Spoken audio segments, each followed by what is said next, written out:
You're listening to Accounted For, the Canadian podcast that explores the intangibles of every career.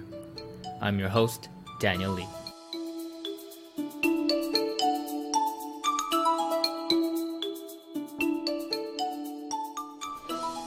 Hello everyone. Welcome back to Accounted For. This is a podcast on a mission to expand your perspectives, have you question the status quo, and get you inspired to action for your own career. Happy Wednesday, everyone. Thanks for tuning in once again. The podcast is part of OMD Ventures, my platform focused on building systems to optimize human performance. And part of the platform is also a weekly essay and weekly newsletter that includes daily learnings from the week as well as just the thoughts that I write down. And you can get all this by subscribing to the weekly newsletter at omdventures.com/stakeholder. There's also just a separate page on the website. You just go to omdventures.com. And if you'd also like to help out more, you can definitely do that by donating a cup of coffee to me. And so I also write the instructions of that below in the omdventures.com/stakeholder page. And if you are also interested in maybe working with me individually, then I also have a separate coaching option where we can go through your journey and introspection together. And that's in the omdventures.com/coaching page. All right. So if you want to look at more stuff, or you're just curious to learn more about what I do, just go to the website and check it out. Now, for today's guest. Today's guest is Ben Tam, the founder and CEO of Resound. Ben has been on his entrepreneurial journey for the last 7 years, and he's on a mission to help each child get a PhD level education. Ben's passion for human development and education started from his childhood in Singapore, and his original plan to make an impact was through politics, but this changed from his time while studying at the University of British Columbia, where he studied political science and philosophy. This pushed him into an entrepreneurial journey into the financial markets, where he started a quant fund, then moved into neuroscience, affordable housing, and now measuring emotions with facial data with Resound. Our conversation really touches upon a lot of Ben's wide-ranging journey and I guess a lot of his adventurous feats. And interesting would be an understatement for his persona. This was a very fun and entertaining conversation, and I really do hope my chat with Ben expands your perspective, has you question the default, and really inspires action in your everyday life.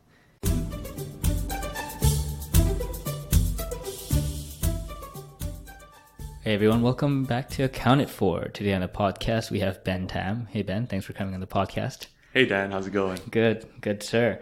So Ben here is the CEO and founder of a company called Resound. He is also the founder of the Pangaea Eco-Village Development Project, and he is a strategist for the Neurotech X community here in Vancouver. And so before we go deep into these accolades and these great titles and the various projects that you do, Ben, I wanted to kind of touch upon the early part, something we talked about in the beginning of our first conversation, like when we first got acquainted.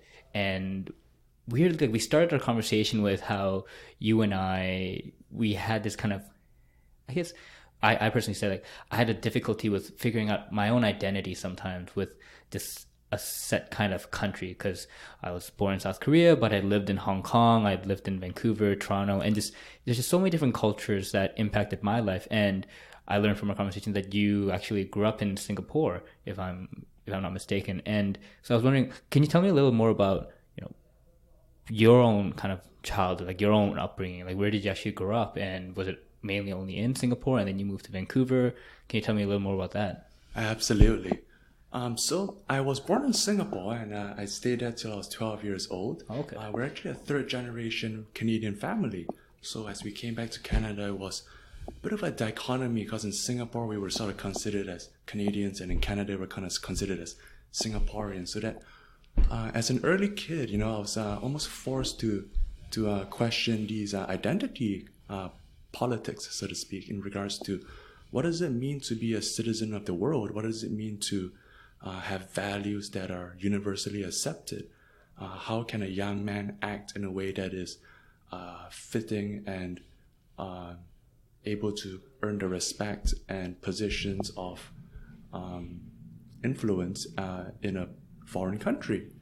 particularly as a child coming into Canada. I was, I guess, bullied quite a bit. So learning how to fight, that was pretty good.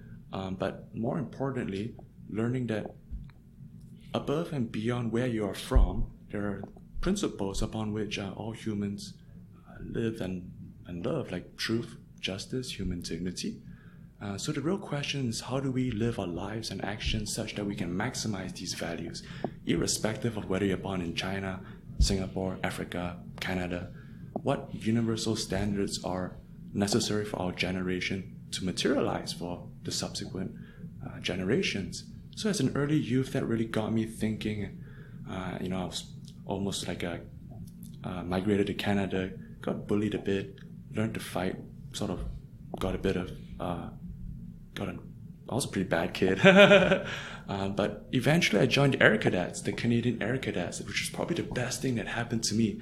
525 Squadron in West Vancouver. Essentially there I learned the principles of organization, leadership, duty, serving a greater purpose, rather than just rebelling without a cause, so to speak.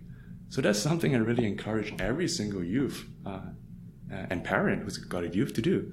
Sign up the kids for the cadets, some sort of social civic duty that lights a great fire in kids, especially teenagers. And you mentioned then you moved to Singapore and then you came back to Canada. Oh, you were born in Singapore, you said, right? And then you came to Canada when you're 12. Like, what was the move coming to Canada? Why was that? Like, why didn't your family end up staying in Singapore? Well, I guess in Singapore, I guess my parents sort of saw that if I stayed in the education system down there, I'd probably end up as a I don't know, there's not much of a prospect there. And the education system in Singapore is kind of ranked up where if you don't qualify really well on your test scores by the time you're 10 years old, your future is kind of mostly statistically predetermined that you're going to end up in a certain few professions. I guess I never really excelled in the traditional schooling system, so my path was pretty gloom and doom if I had stayed in the country. And we also felt that Canada as a country, we believe in a lot of civil liberties, got a lot of land here to grow and build something great.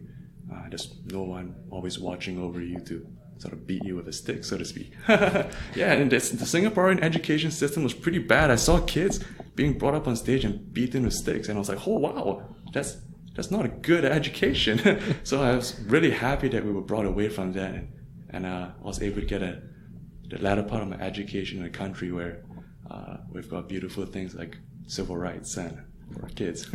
Yeah, I think so. I actually had colleagues from Singapore when I was in the investing world, and they would tell me about their time just going to school in Singapore and how there is this kind of weird. It seems something like a Big Brother kind of feeling where your fate is kind of determined pretty early on based on certain exams.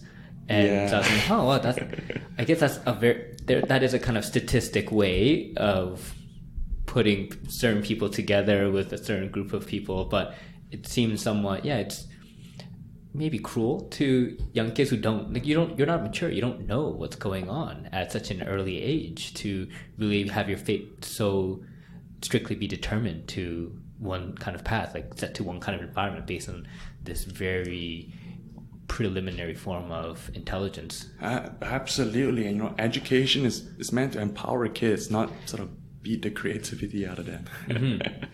And so I'm wondering, as you transitioned from one environment, the Singaporean environment, to an environment like Canada, I can only imagine that your perspective on what the quote-unquote norm was might have changed drastically. Like, for example, when I lived in South Korea and I moved to Hong Kong, there was a bit of change. Like I too got bullied because I was a Korean kid going into a completely foreign country. I didn't speak any Cantonese, and so I got bullied by Chinese kids. And then, but when it was still Asia. Like, it was still people that kind of looked like me. We just knew we were different. And then when I came to Canada, it's a much more different perspective. It was a completely different Western culture. Even though there's still a lot of Asians in Vancouver, but it's still different.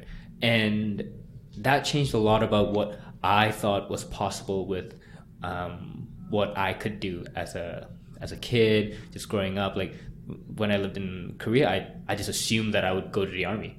I was always obsessed with guns. I knew I'd go into the army. It was, you hear about all the war history and everything, and you just assume that, I might actually end up fighting because we're still at war with North Korea, so I might go to battle. Like, that was very normal for me. And then I came to Canada, and it was no longer the case. So I'm wondering for you, what kind of shift did you see in maybe even like the kind of dreams that you could have had, where maybe in Singapore you dreamt of a different kind of career before coming to Canada? Well, it's a bit of a inverse from what we both experienced, in the sense that when I came to Canada and after my time at the cadets and studying a bit of philosophy and politics around the world, as a young boy, I was thinking, wow, there's a lot of genocide, a lot of poverty, a lot of warfare, a lot of tyranny.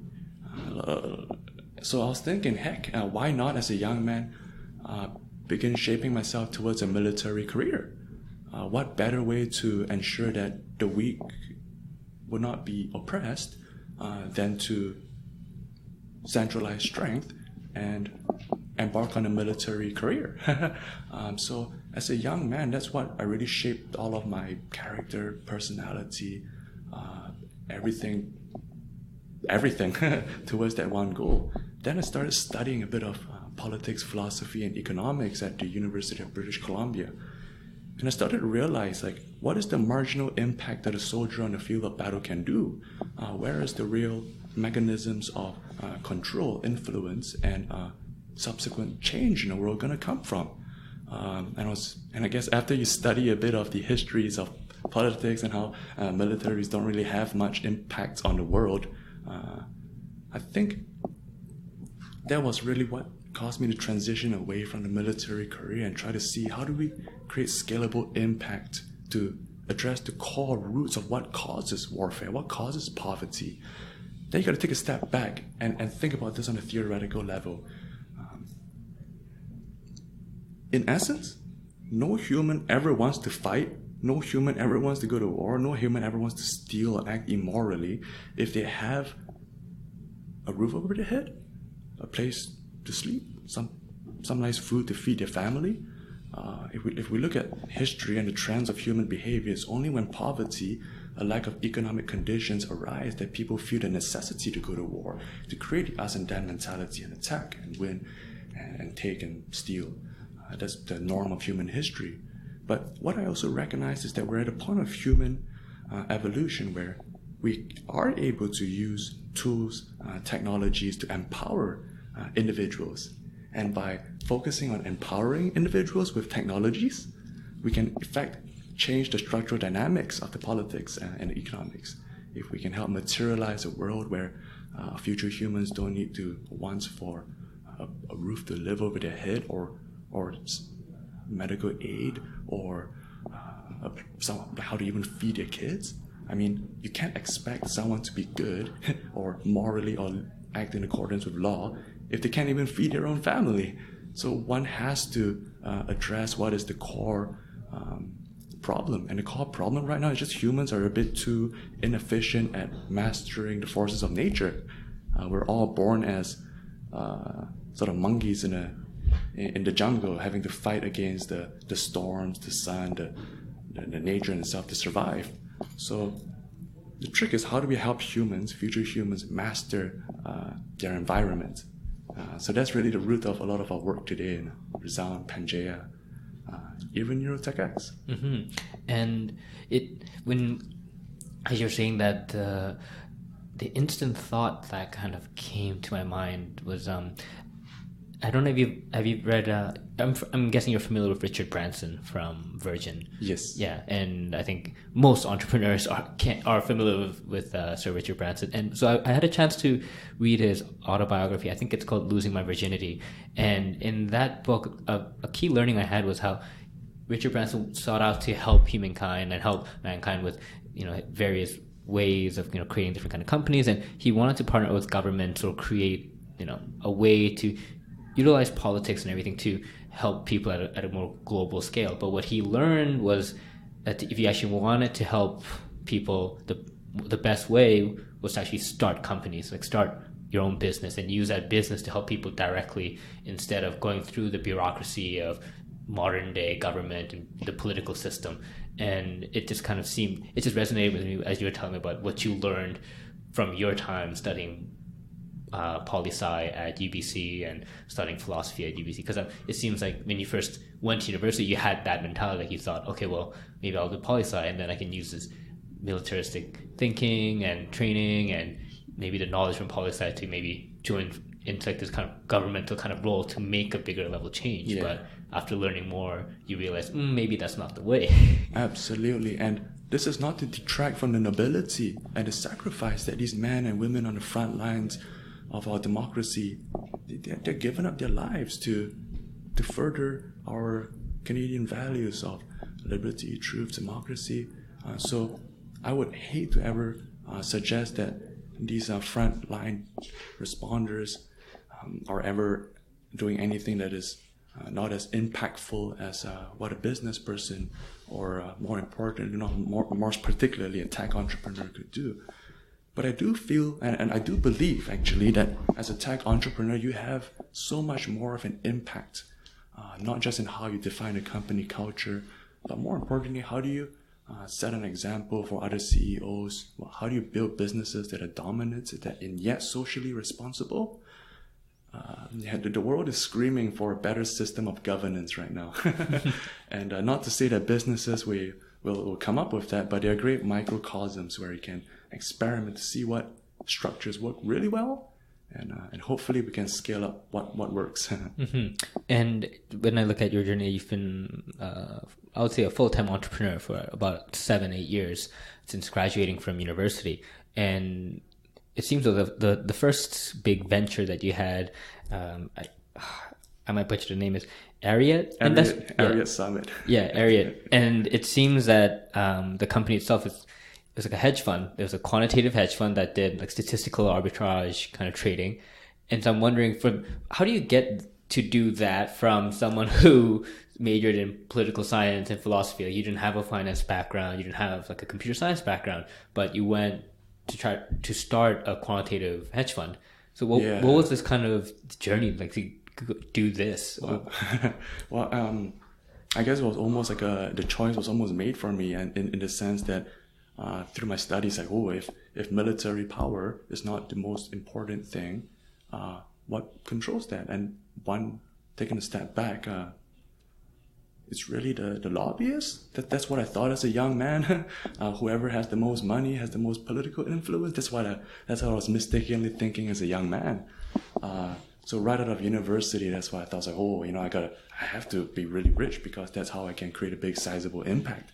I can take all my wealth and like create universities everywhere, because I've got the capital. That was my philosophy as a young man. But so essentially I started working as a consultant for a financial fund. And basically after about a year, they saw that I was making really good valuation-based picks by picking discounted companies, by analyzing their cash flows, making sure they can spit out a certain amount of cash flows and buying it on a discounted dollar, like 70 cents on a dollar at the very least. Completely Warren Buffett stuff. But eventually, I realized that, heck, I'm spending all this time doing all this manual analysis. Why don't I automate this a bit? Because even though it's really fun to play detective and look at the books and accounting of each company, one could probably make a lot more money if we had an automated system. So I kind of got into the statistical arbitrage. We used machine learning to optimize trading strategies that would mimic a casino or an insurance company. So whenever we quantified that the market was feeling fearful, then we would optimize our pricing of our derivative to mimic the mathematics of an insurance company. Whenever the market we quantified would be feeling greedy, then we would structure and sell casino-like instruments. So by structurally defining the odds, we're able to systematically make an arbitrage, this statistical arbitrage. And so you operated this company for about 3 years, and so I'm guessing that with the decision of stopping to operate it, that the arbitrage wasn't sustainable. Well, actually, the funny thing about this was we actually outperformed all of the industry standards over a multi-year period. But the problem is I started hiring this really brilliant philosophical machine learning scientist who kept saying to me, every day I go in and I'm like, Ben, you're kind of wasting your talents in here, like, technology, transhumanism, using technology to structurally redefine the world for hundreds of thousands of years rather than just for a few hundred years. I was really bit by the bug of how do we use technology to create that underlying change that would redefine economics. So I basically retransitioned all of our capital to create an incubator where I set up a bunch of tables, desks, computers, robotics equipment, 3D printers, and we let local entrepreneurs in Vancouver come in there and just sort of sit for free. Whoever's got a cool idea could build on it, work on it. So eventually through that, I guess the thing about being an entrepreneur is when you see something that is greater and is worth your life effort a bit more, you kind of what they say, pivot. So we pivoted into building these neuro headphones where you think Nick's song, and then the idea was that you think Nick's song, and then these headsets would use EEGs and scan the voltage electricity in your brain, and then we decode this using Fourier transform neural networks to essentially try to change Nick's song. Unfortunately, the technology just isn't ready. It was a bit too noisy, the type of data that we get from the human brain using electrodes, what we call EEGs. So then, being extremely frustrated by not being able to create neural or thought commanding headphones, because I was thinking, if people can control electronics using their head, this unlocks a whole world of possibilities. Everyone who's paralyzed can start interacting with the world as if they were not paralyzed. What kind of possibilities can be unlocked if we were able to crack the problem of synthetic telekinesis? So then the problem was the signal noise ratio. EEGs are too bad. It's just not enough data in the noise. So we had to look, how do we create next generation brain scanning devices? So I guess I pivoted again and we created a grassroots project called the OpenFNIR to basically create these previously cost-prohibitive devices and shine a light into the human brain and basically get a much cleaner data noise ratio. Wow, and so you created, I'm guessing like all these pivots they're happening off the back of the original fund, that this capital that you raised for the hedge fund. Is that an accurate assumption? Yes. Okay, and so when you first started the hedge fund, like how big was it? Like how much money did you end up raising to run this kind of company? Because I ask because I have friends who are still quants, and they tell me about how they want to run their own quantitative fund, but that to run a very statistically oriented fund, you need a certain amount of capital because of the nature of how quickly into trades to go through, and you're not really making that much with each trade, so you need the volume of capital to make it worthwhile. So I'm wondering, like, how big was your fund when you first started it? Absolutely. I would recommend that anyone who ever wants to start a fund to essentially begin by making sure they have a model that can systematically prove that it can generate alpha apart and outside of their own backtesting system. If they can sort of verifiably show that their performance strategies can operate outside of their little sandbox, then they've got a thesis that they can sell and promote. I find what a lot of rookie hedge fund managers do is to essentially raise the capital, try to build the product, and then they just burn away all of the capital in expenses of running the hedge fund itself. So I think it's really important to note that when I raised first 6 figures to start a fund, we already had a alpha model ready to go.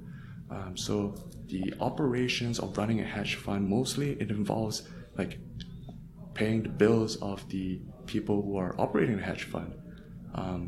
Before you've got a profitable product, you're basically burning and losing money.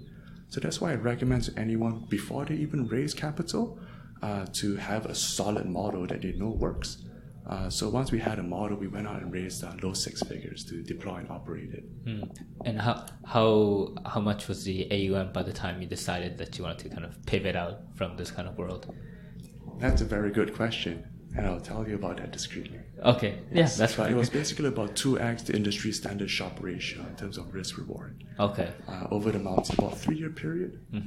Yeah, and I think you touched upon a point where it's a common. We also share, I think, a mutual respect for the vice chairman of Berkshire Hathaway, Charlie Munger, and Mr. Munger is very famous for also continuously criticizing smart people who choose to go into the quantitative finance industry, because he constantly says we're putting a lot of good brain power to bad use, and they could be used to, help society in like different ways. Like these smart people can go help other industries and make more like, I think potentially egalitarian or even just more beneficial scientific discoveries. Absolutely. Yeah, and so it seems like you kind of you kind of went through that kind of process on your own. But going from that finance world, how did you come kind of full circle into this neuroscience, neurotech kind of world where you started this headphone company, you started the Neurotech X community? Why the neuroscience? Like, how did that transition happen from finance? To clarify, I did not start the Neurotech X company. I was just helping to found it. Sorry, as you're one of the a early strategist. members. Right. Yes. So essentially, I started looking like we have to think about what technologies are going to impact the world in a very significant way.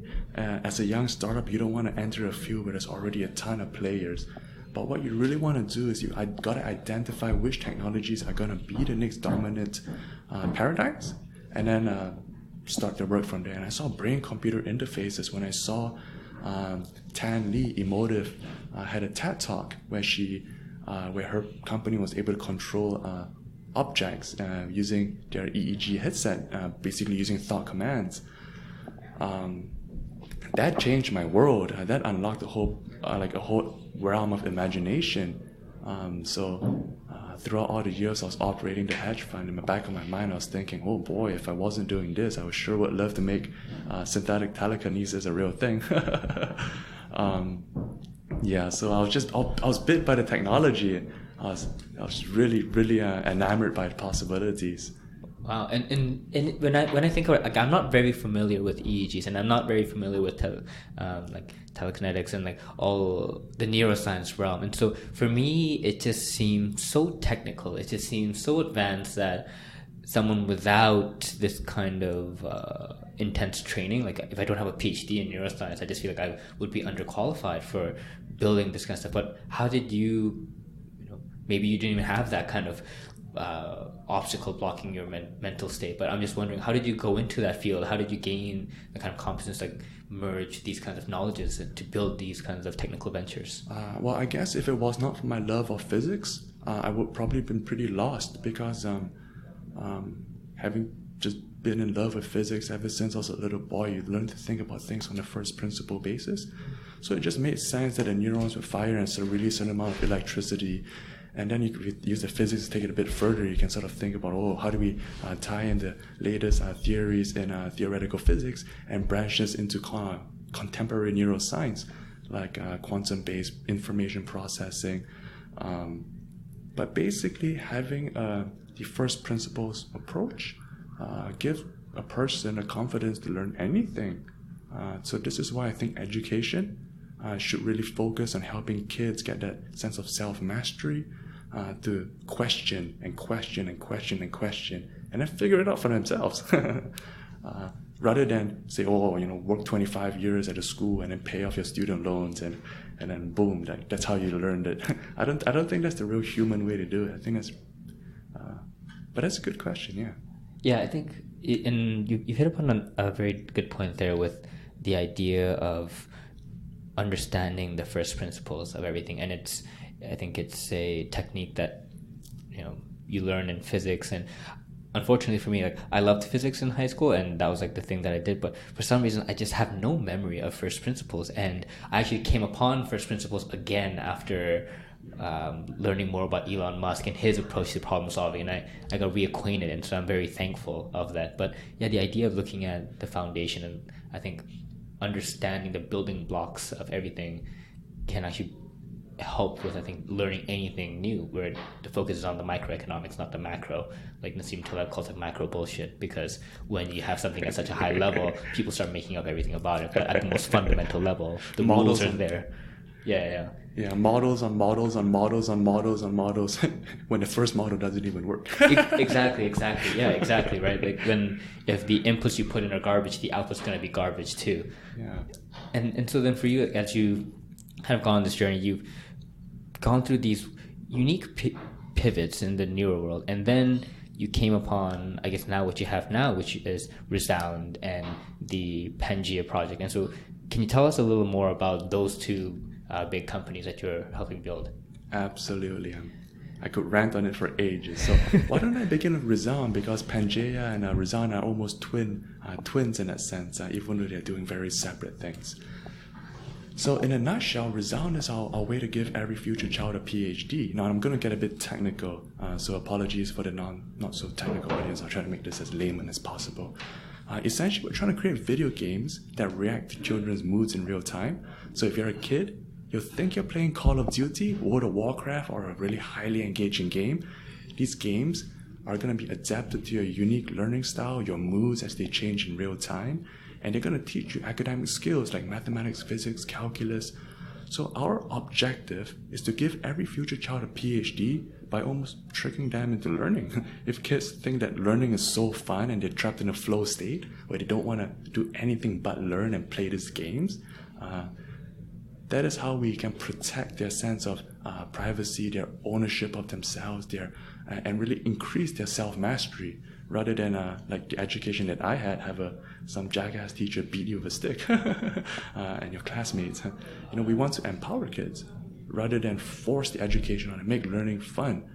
So after all is said and done, they've got every skill they need to succeed and thrive. So taking a step back is, in order to automate systems that are able to personalize teaching engines, teaching lessons, we need to be able to map the sum of human knowledge and break these sums in knowledge maps. And basically, it's a very highly data science problem.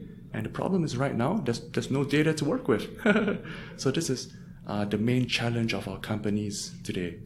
How do we build sustainable, dominant business models that let us lay down scalable pipelines to collect data?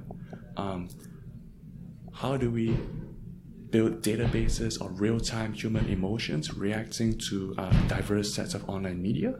And then once we've got this subsequent database, then it becomes theoretically possible to use machine learning as unsupervised analysis to mine out the meta variables that govern human learning itself. For example, how does stress affect the child's learning? How does anxiety, how does happiness, how does the music that is played in the lesson, how does that affect the speed of learning? We don't know.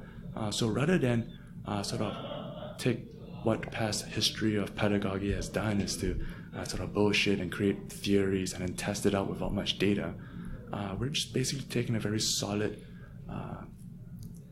sort of taking a step back and saying, hey, let's collect the data first, and then we'll see how do we optimize teaching systems from the data. So Resound is our one of our companies to acquire data on a massive scale. So I'll talk. Should I talk a bit about Resound and how it works? Yeah. I mean, I've talked about why it exists, but I haven't talked about what it is. Please, yeah. So essentially, right now, Resound is our fully vertically integrated self-service platform for B2C customers, whether they're in the film industry, digital advertising, music production, online teaching, anyone that's got online courses, online videos, time series music, anything that's basically any digital media content. They can upload it on our website, and for about 1/100th the cost to get anywhere else, we can run focus groups that track participants' emotions in real time. So we have a few hundred biometric freelancers who get paid to watch videos and interact with your digital media while we track their facial expressions, their eye tracking, we analyze the emotions in their voice, and a whole lot more.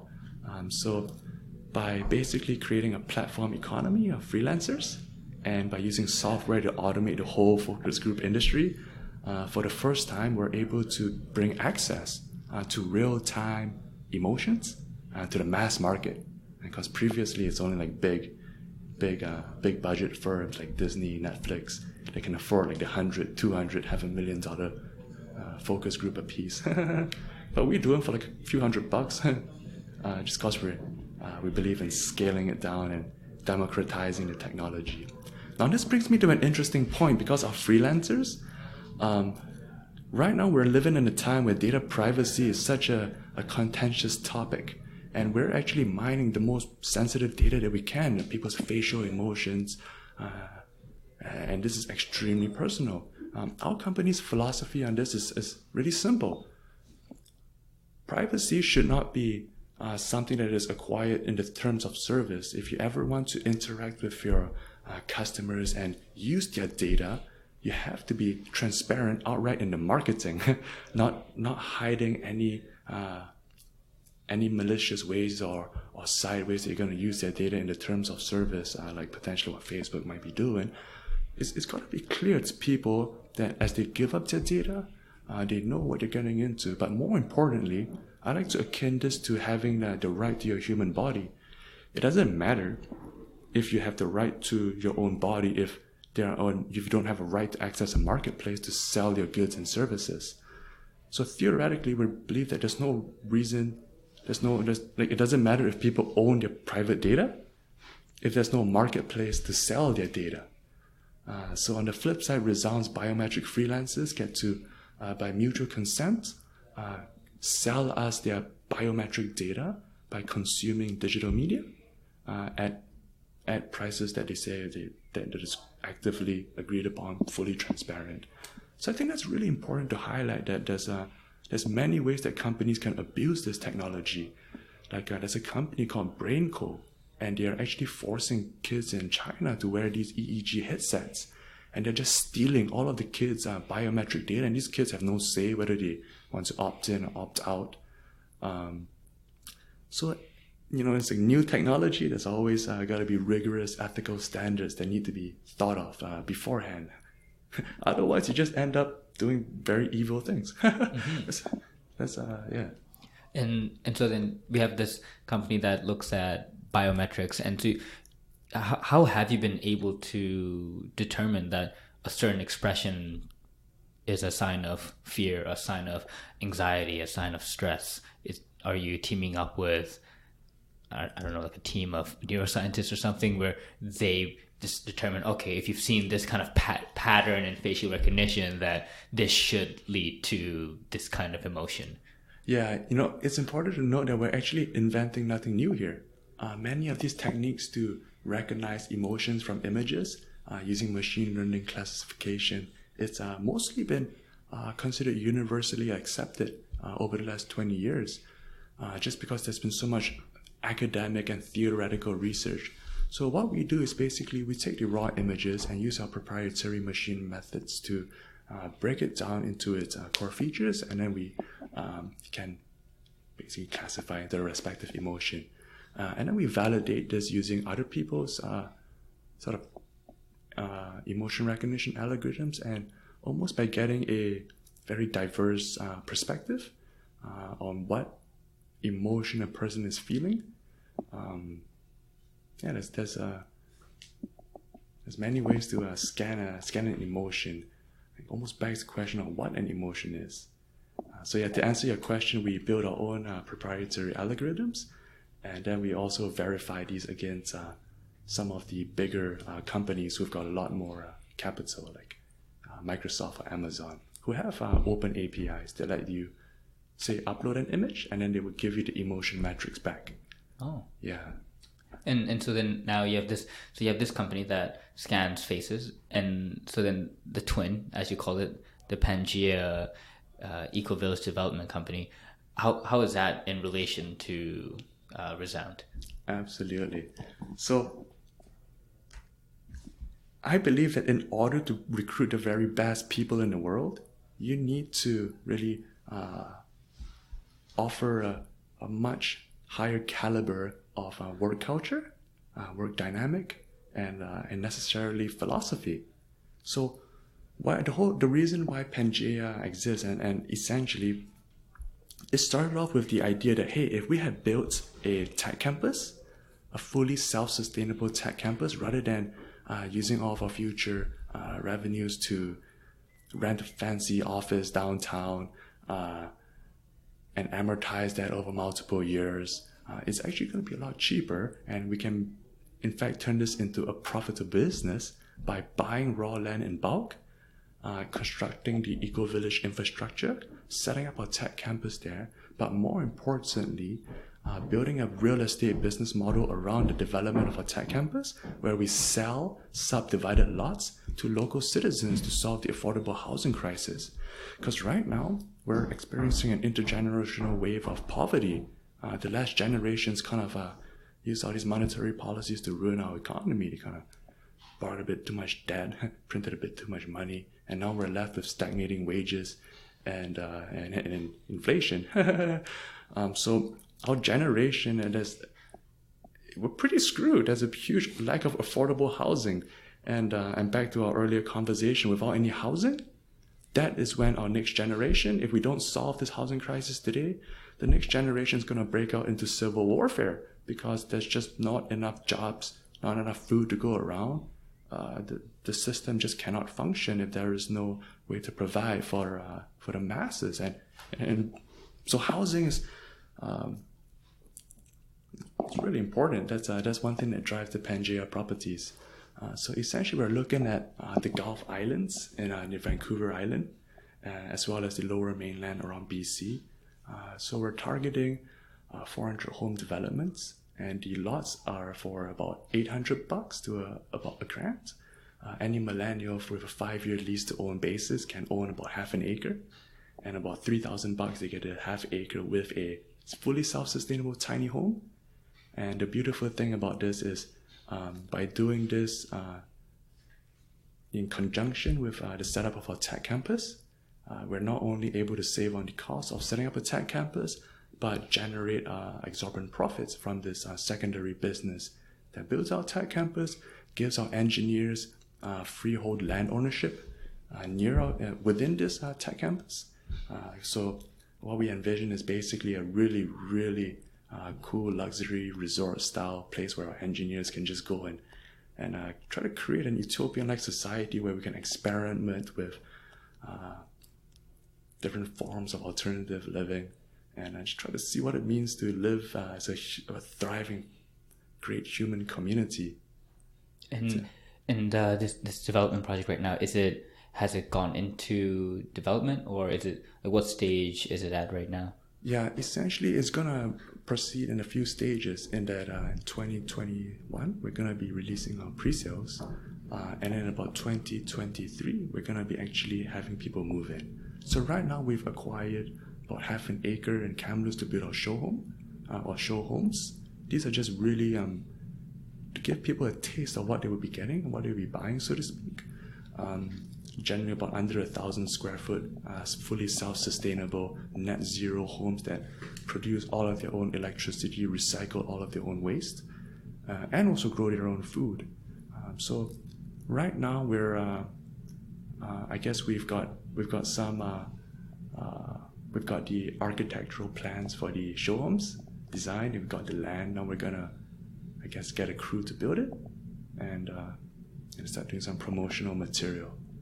And I feel like the constant theme is you're tackling so many different industries, and so I think it comes back to the idea of understanding first principles. And so this is completely different. It's a real estate development project that you are undertaking, and I'm just wondering how did you go about determining these steps of even getting the idea that this could work, even having the remote understanding that outside of you that other people would understand and they'd get it, and that it actually has a high probability of working? Well, I think money is a beautiful thing. Like, money is a very fine mistress. If you are always chasing money, if you don't know how to woo her, seduce her, she will never want to be with you. But knowing the business model, knowing that if we structure a deal and de-risk every single part, if we are able to add value to every single stakeholder by innovating deal structures that are just make it a win-win-win-win-win situation or a business model, then there's no reason why a project will not work once the deal is in place. This is coming from I guess a financial family office that does pretty heavy deals around the world. It was kind of taught into me that big projects are possible as long as you work out the strategic business model, make sure that all the steps to the grand ambition, whatever vision or ambition you have, all the steps are all lined up in place, everything's been thought out, the risk analysis, the game theoretic evolutionary equilibriums are thought out. Yeah, that's really, I think, the best way to approach it. But more importantly, what caused me to try to decentralize and create an affordable housing solution is there's no reason to solve the education problem if the lack of housing has caused us all to devolve into warfare. Mm-hmm. So that's a big motivation for the Pangaea project. Gotcha. And would you be able to share the kind of like an example of the kind of win-win like deal structure that you've created to de-risk yourself? Absolutely. So how it works for in terms of the financing of the project is essentially by leveraging a small seed investment with mortgage brokers and essentially securing a limited number of pre-sales. We can start off with, say, a 10, 20 home development. But the great thing about this is by pre-selling each lot at a very great value of, say, $800 for the half acre or $3,000 for a half acre with a tiny home, and ensuring that whoever buys these pre-sales are mortgage insured, then essentially what we have is a de-risk package with a guaranteed set of returns that we can go back to the bank and with a hard money lenders in the worst case scenario and essentially raise the rest of the construction development project because the revenues have already been covered for the construction costs. So essentially by covering the whole cost of starting up the project with an initial launch of pre-sales of 10 to 20 lots and guaranteeing this with mortgage insurance, and then packaging this after we've secured the pre-sales to leverage up the 400 home development. Because one doesn't really need much to buy raw land. In terms of real estate assets, raw land is considered the scrap of the barrel. Everyone wants to spend their investment monies on all the McMansions. But if we look at where the real value can be gained if we buy raw land cheap on bulk and develop it using what we call an artisan villager internship program where laborers can come in and for 2 years of labor on like a 4-day-a-week work week, they can build the community that they're going to live in. And then as their compensation, there are ways to bonus land on top of salaries to basically jack down the cost of construction by helping local citizens build the communities that they will be living in. So rather than work, say, for $14, $15 an hour building some McMansion, they can work for their own property. And after maybe a year or two, or whatever range that we have set with that particular worker, they will get their own acreage within the vicinity of the community that they're building. So this way we're able to jack down the cost of constructing the infrastructure. The idea really revolves around centralizing everything that's needed to create a micro city, the roads, the sewer, the energy production, and using technology to make this really cheap, like solar power, recycling, composting. It's yeah, I think when we also chatted, but also ended up doing a little more research into your own background, I learned about how you personally have worked as a day laborer in like construction sites, and you also, I think you've done everything from being a cook as well as doing like mineral exploration as well. Oh, I love that work. They would helicopter us off into the mountains, and I'd be responsible for these like men, these primarily men who would be hiking around the middle of the wilderness, and I have to be like, yo, don't give up, guys. Because if you give up, you're down gonna die. Because you have to be helicoptered in there, and we have to like ride ATVs across like waterfalls and stuff, and we spend like weeks and months on there, just with like a shotgun and like all the equipment to like take all this like mineral samples, and then they helicopter us back. Yeah, that was fun work as a kid. Yeah. Wow. Yeah, and it when our mutual friend Sagar Mali, who came on as a previous guest for the podcast, introduced us to each other.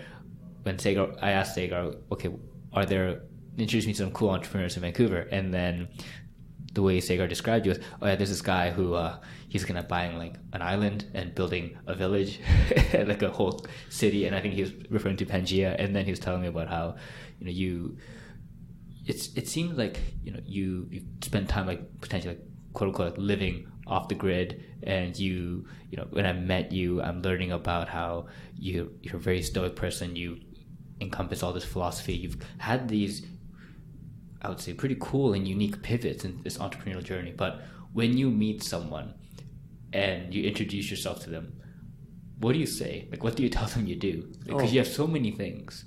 I basically tell them what's closest to my heart. I say, hey, I'm Ben. I'm trying to give every child a future PhD, like every future child a PhD, because I think that's the most important work that I could give up my life for. And that's worth dying for. It's like, if every future child has a PhD, like, oh boy, how do we create the technologies to make that happen? So every time I wake up, that's all I think about. Every time I go to sleep, that's what I dream about. And then I wake up, I work on my dreams. How do we build this company? So Pangaea is in very much a sister project of Resound and other conglomerate companies. And Neurotech X is the 1/10 of my time that I volunteer for charity to help. Rather than give the money, I give my time to help grow this community of neuroscientists. But primarily, that's all I'm focused on, really. How do we give every child, how do we solve this education problem? It's horrible. People spend 25 years of their life studying, 25 years working to pay off their student loans, and then the next 25 years working to pay their kids college tuition, and then they die. It's like asking a chicken to lay an egg, nurturing the egg, and then when the egg hatches, you smash that baby with a hammer. That's what our education system is right now. It's not working. Yeah, I don't want to rant too much about that. And yeah, honestly, that could actually be a separate podcast on its own. Like I think the approach to education is something I think a lot of great entrepreneurs are constantly trying to tackle, and there's so many ways of tackling education. But regardless, I think even saying that kind of goal, this mission, this dream, whatever you want to call it, whatever someone else might call it, of helping young children have a PhD by the time they reach a certain like young age, it's an audacious goal. It's a very scary thing, but throughout this journey, like I'm just wondering, how have you been able to like generate cash flow from Resound to like see that it's working, that you're seeing some inklings of I think this could work? Like, have you reached that 0 to 1 stage of absolutely it's working? People, like, you have customers and you have companies. Above and beyond that, we've seen demand in many different industries, such as digital advertisement, film, music production, and primarily education. When you take a step back and see that people evolve to communicate face to face, we can see each other's emotions on a real-time basis, and to adjust our messaging to hyper engage whoever we're speaking to. This is how we evolved. So when we are able to offer all of these companies a way to bridge that evolutionary connection and get back to the real-time emotions of their customers, their audience, their students, that's really important, really valuable. So we've got dozens of even resellers who would, and if anyone wants to resell, hit me up an email at ben@resound.com. But essentially, we're able to spread this technology out through multiple industries through our reselling program and our vendorship program. Okay, and it seems like when you've been on this entrepreneurial journey for 7 years and you've had multiple ventures up till this point, and my assumption is that when you end up pivoting because you get stuck in the 0 to 1 phase. Like you're at 0, and as you try to get that validation to find a point of, can we scale what we have now? If you can't get there, then you realize, we have new facts, we'll pivot, we'll go somewhere else, we pivot, and then it seemed like you finally kind of hit that point with what Resound is, where you've been building this for about 3 years, and it seems like there is traction, as you say. What has that journey been like, where you're just constantly pivoting into different, I guess, ventures until you kind of hit this point of, okay, is this actually going to work? Yeah, I'm going to talk a little bit about stoicism, but before I do, from a scientific method perspective, we're never finished and we're always pivoting. So taking a step back into what kind of a character I believe is necessary to withstand the pivot after pivot after pivot until one finds what resembles truth or a good truth. So essentially, I believe that every man or woman and hopefully child needs to ask themselves, what is it that you're willing to die for? What is worth more than your own life value? What is, like if you are worth X, what is worth 10X or 100X on a philosophical, theoretical basis?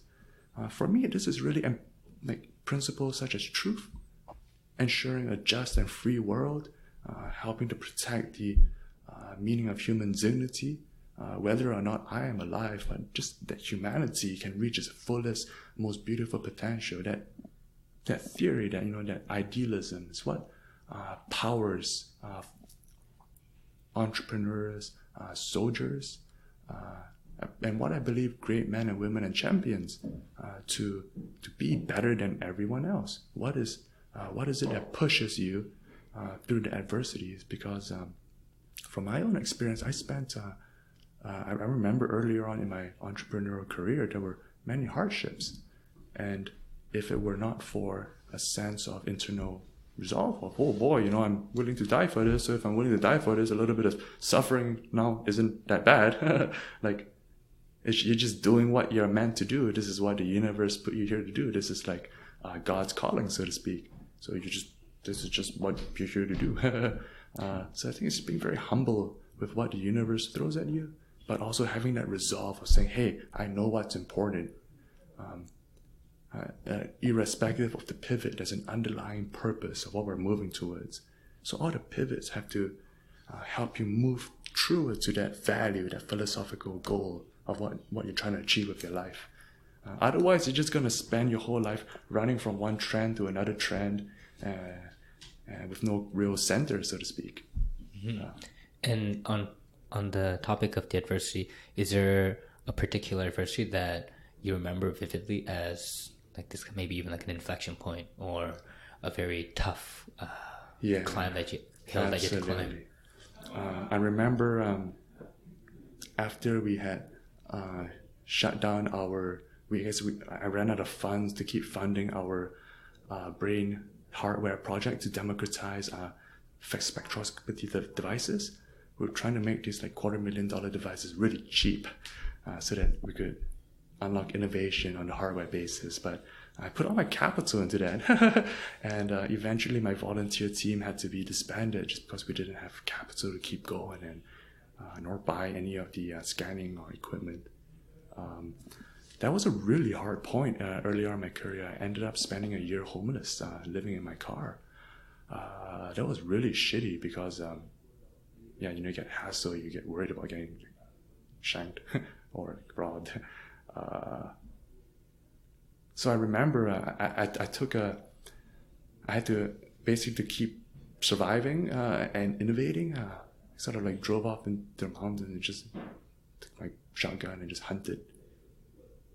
Just like kept the meat in like the river to keep it cold.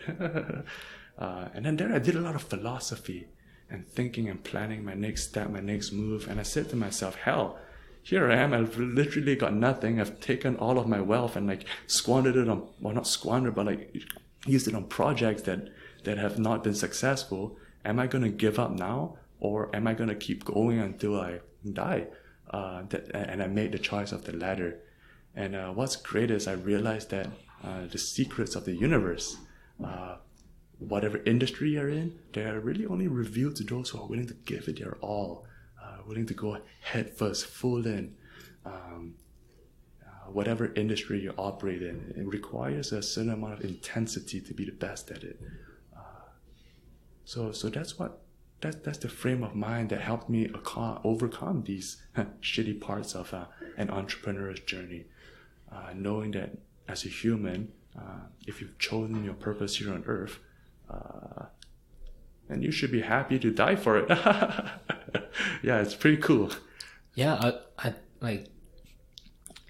It's. I think I'm just trying to imagine it. Imagine like the fact that you're just living in your car, you go into the woods and with a shotgun, and you're just hunting for your own food, and then to get to where you are right now, like across from me, and like you live with your two beautiful German shepherds, and now you have a home. The kind of and journey, property. Yeah, and I was able to give property to my employee too. Who to say, oh boy, if you join our company, we care about you as an employee. Like we're not employees; we are fellow soldiers trying to solve a big problem. So not only was I able to, I don't really care about my own property, but what I take pride in is being able to bestow freehold land ownership of like tens of thousands of square feet to people who believed in our mission. And I'm just curious, like, how did that huge just 180 shift happen, where you didn't have property and now you have this beautiful property? Like, was it the result of creating Resound and Pangaea and like all these projects? Like, how did this switch happen? Yeah, I guess it was really the birth of a hybrid between the birth of Pangaea and the necessity to create the tech campus, because economically it's a lot cheaper to create a tech campus than to rent a fancy office downtown over 5 years. With a tech campus, we can go into perpetuity. So I guess the land was a necessity to build our show homes and all that. And I'm thinking, well, one man doesn't need all that land, but my employee sure could use it. So yeah, that's so the show homes would essentially be they serve their purpose to show what people will be buying, but there's no reason why they should remain vacated, so to speak. Right. So it's just nice little vacation properties and a hunting cabin that people can go to. And so did you, like, after living in the woods, did you come out and do like a big fundraise to get your like life back together? No. We I had to bootstrap it for a couple more years. Yeah. Even for maybe a couple more years until we got Angel around. So I worked at a barista. Just worked at a coffee shop and just did double time, I guess. After the, you work with what you got. Wow. But yeah, the worst. Well, it's not bad, but I remember feeling very frustrated the first day I started my barista work, because I said to myself I'd never go back to doing labor work again, having done it all my life as a kid. But I think you do what you need to, not what you want. Yeah, and well, right now you're living out this mission of yours, and as we kind of hit the final minutes of the interview, I wanted to kind of ask, I guess, the kind of final questions I like to ask every guest, and like you've gone through this very unique journey, and it's just, even in my own journey, it's just so hard to predict what you would actually end up doing. You think you're going to be doing X 5 years from now, and then 5 years from now happens, and you go, oh, well, that didn't pan out, and I'm being completely different. And so for you, if you could take it back to, your 20-year-old self, like the 20-year-old Ben, just about to finish up UBC, probably like his third year of university. If that Ben were to look at what you're doing right now, running all these companies, having gone through the life experience you've had, sitting across from me in this office, doing a podcast, what do you think that Ben's emotional reaction would be? Well, I think he'd be pretty disgusted, because I don't really have billions of dollars yet. I have not lifted millions of people out of poverty yet. Like, I'm really behind schedule. Like, I'm 29, but compared to where I've set myself up as a young man, I feel that I'm very much behind on schedule, which is why I've got such an aggression into executing our work. And as a young man, if I were to give any advice to a young man, I would very much adopt the frame of mind that I took, in that the most important thing that you can do as a young man is to grow your sense of integrity. Understand what is important to you in this world. Go and have fun. do good and bad things and make mistakes as a young man. Learn, but more importantly, you got to figure out what it is you want to do as a man or as a woman, not as a child. As a child, you got to figure out what it is. Once you figured it out, then you really, it's like Nietzsche says, once he who has any why can do and persevere with any how. So my advice to any young person is learn to develop a character of integrity. And this means knowing what you value and making sure that every single one of your actions reflect that. Because then your reputation will grow. And that's really your most important asset as a young man, what your reputation is above your financial credit. Or what is your, what do you want to be as a young man or a young woman? I think that's a really important question to ask any person. Yeah, and I love that Nietzsche quote. And I think another quote that I personally use a lot is Mark Twain's, and I'm going to paraphrase it, but I think he said there are basically 2 points or 2 stages to any person's life, and the first stage is the moment you're born, and then the second is when you understand or when you learn why you were born. Absolutely. And yeah, I think that's that self-reflection, that introspection, whatever people call it, radical self-inquiry is, I think it's a very big hallmark of the early parts of your journey, and the amount of thrashing experimentation that you need to do early on to get an understanding of that is very crucial. And it seems that you've kind of had your own very unique journey to figure that stuff out for yourself as well. And so as we kind of wrap up this interview, is there anything you want to leave our guests with that we might have not talked about, or if there's nothing, that's fine as well? Absolutely. Well, I think the only last thing I want to say, the biggest hack into happiness that I found is that everyone wants to be happy, and you're only really happy when you achieve what you value. So if you value a Coca-Cola, you get a Coca-Cola, you're happy. Now the trick is, if you value something greater than yourself, if you value something above and beyond your own life, you see beauties in this world that are worth much more than what you yourself are, because everyone values themselves. But if you find something greater than that, every single day as you work towards that goal, you will enjoy unlimited, infinite happiness that no one can ever take away from you. And so I encourage anyone who's listening to this, quit your job, go traveling, go experience. If you don't know what it is that you're fighting for, go figure it out. Otherwise, you're going to waste your life. That's all I got to say. All right. Thanks a lot, Ben. Thanks a lot for coming on the podcast, sharing your story with me and my audience. I really appreciate it. Likewise, Dan. Thank you so much. And it's an honor to be interviewed by you. All right. Thank you. Bye. Bye.